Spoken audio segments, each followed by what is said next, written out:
ក្លិនទឹកអប់គឺមានច្រើនប្រភេទនៅខាងបងបងប្អូនបើសិនជាបងប្អូនដែលគាត់ចូលចិត្តក្លិនបែបផ្អែមដិតផ្អែមស្រាលក្លិនបែបរបៀបហឹរក្លិនចេញមកបែបតាក់ទាញថ្លៃថ្នូរគឺបងប្អូនអាចប្រើប្រភេទទឹកអប់ខាងបងបានហើយពួកខាងមុខដែលបងប្អូនឃើញនេះគឺជាប្រភេទទឹកអប់បែបរបៀបផ្អែមបែកម្សៅហើយវាដិតក្លិនគឺលក់ដាច់ម្យ៉ាងម្នាក់ដោយខាងបងធ្លាប់បញ្ជាក់ជាមួយភ្ញៀវអញ្ចឹងគឺអាស្រ័យទៅលើភ្ញៀវដែលគាត់ស្រឡាញ់ក្លិនបែបម៉េចភ្ញៀវខ្លះគាត់ចូលចិត្តផ្អែមចឹងទៅភ្ញៀវខ្លះគាត់ចូលចិត្តបែបផ្កាសុទ្ធចឹងទៅភ្ញៀវខ្លះទៀតគាត់ចូលចិត្តបែបប្រហើរអញ្ចឹងខាងបងឲ្យតែភ្ញៀវគាត់ផ្ញើសារមកគឺតែងតែសួរថាគាត់ចូលចិត្តបែបម៉េចដើម្បីឲ្យបងណែនាំទៅត្រូវចិត្តគាត់អញ្ចឹងក្លិនទាំងនេះបងចង់ណែនាំបងប្អូនសម្រាប់បងប្អូនដែលគាត់ស្រឡាញ់ផ្អែមដិតបែកម្សៅគឺប្រើក្លិនទាំងនេះហើយបងនឹងលើកក្លិនមួយព្រោះភ្ញៀវបងខ្លះគាត់សួររកក្លិនបែបស្ករគ្រាប់អញ្ចឹងមកបងប្អូនស្រឡាញ់ក្លិនបែបស្ករគ្រាប់បងប្អូនអាចប្រើក្លិននេះបានដោយសារអីក្លិននេះវាផ្អែមបែបម្សៅហើយដិតវាមានក្លិនផ្លែឈើនៅក្នុងហ្នឹងវាមានក្លិនវ៉ានីឡាខារ៉ាមែល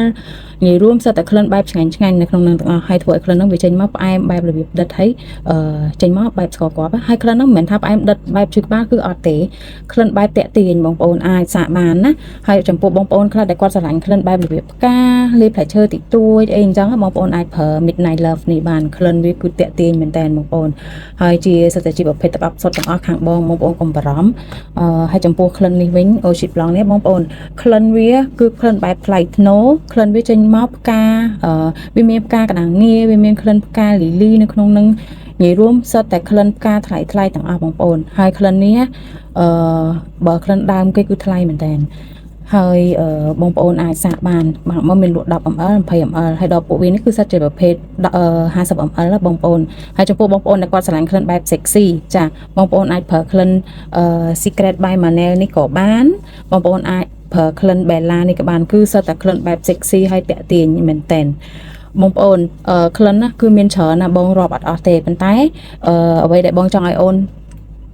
គឺជឿជាក់លើបងអាចសាក 10ml 20ml បានហើយបើបងប្អូនដែលជឿជាក់ខ្លាំងហើយគាត់តាមដានពេកបងច្រើនហើយគាត់អាចយកដបធំយកទៅព្រោះចំណេញដោយសារបងមានថែមក្លិន 3ml ជូនអូន2ក្លិនទៅ3ក្លិនតាមប្រភេទម៉ាកដែលបងប្អូនយកហើយចំពោះក្លិនរបស់Eclat ហើយចំពោះក្លិនរបស់ Eclat Lunia នេះវិញក៏លក់ដាច់មិនណយដែរបងប្អូនសតតែក្លិនដែលភ្ញៀវបងគាត់បានតេស្តហើយអ្នកដែលតេស្តទូចភាគច្រើនត្រឡប់មកវិញគាត់ទិញដបធំអីចឹងណាបងប្អូនចាហើយភ្ញៀវខ្លះក៏គាត់នៅទិញដបតូចដោយសារគាត់ចង់ដាក់តាមខ្លួនអីចឹងណាបងប្អូនងាយស្រួលហើយចំពោះក្លិននេះវិញ Black Odyssey នេះវិញសម្រាប់បងប្អូនដែលគាត់ស្រឡាញ់ក្លិនបែបរបៀបបាញ់ទៅមានអំណាចបាញ់ទៅរបៀប